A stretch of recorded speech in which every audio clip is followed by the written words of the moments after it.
Hello साथीहरू, तपाईँहरूको के छ खबर? मेरो चाहिँ ठिक छ होइन।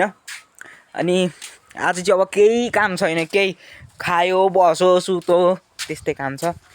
अनि दाजु अब यति बेरसम्म नेट चलेको थिएन, नेटमा पैसा सकिरहेछ, गन गर्नुपर्छ ती नेटवालालाई होइन। नेट चलाइदिए भन्दै अनि त्यस्तै छ। भाउजू ऊ पर घाँस काट्दै हुनुहुन्छ, ऊ पर हुनुहुन्छ, म देखाइदिन्छु ल। अनि दाजु चाहिँ भित्र बसेर फोन चलाउँदैछ। अहिले भर्खर आयो भनौँ अनि म चाहिँ यहाँ बाहिर निक्लिरहेको छु। अनि म चाहिँ फिल्म हेर्दैछु क्या, स्मार्ट शङ्कर। अनि टिभी निभा भन्दै थियो, ऊ पर हुन्छ ऊ भाउजू, देख्नुहुन्छ म पख्नै कहाँ हुनुहुन्छ भने। अरे अरे भाउजू भाउजू भाउजू खोइ त गायब।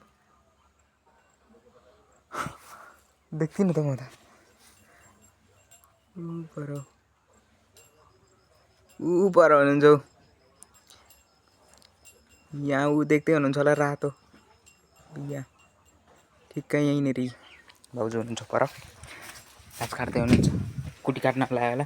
अनि त्यहाँदेखि अहिले चाहिँ अब फिल्म हेर्दैछु।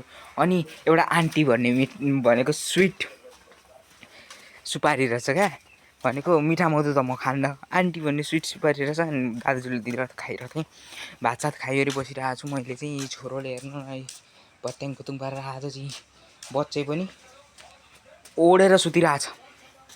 बच्चा भनेको कुकुर नाम होइन, ओढेर सुतिरहेछ। अनि साथीहरू यस्तै छ। अब घर जाने दिन आउन आँटो, कलेज लाग्न थाल्यो होला। आज कति गते हो? 14 गते हो भने आज पुराण सकिन्छ। अब भोलि पर्सि कहिलेदेखि कलेज लाग्छ। यस्तै छ साथीहरू,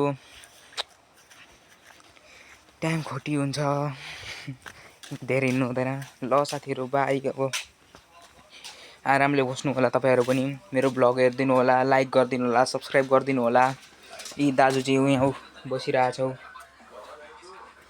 देख्नुभयो होला। ल बाई साथीहरू।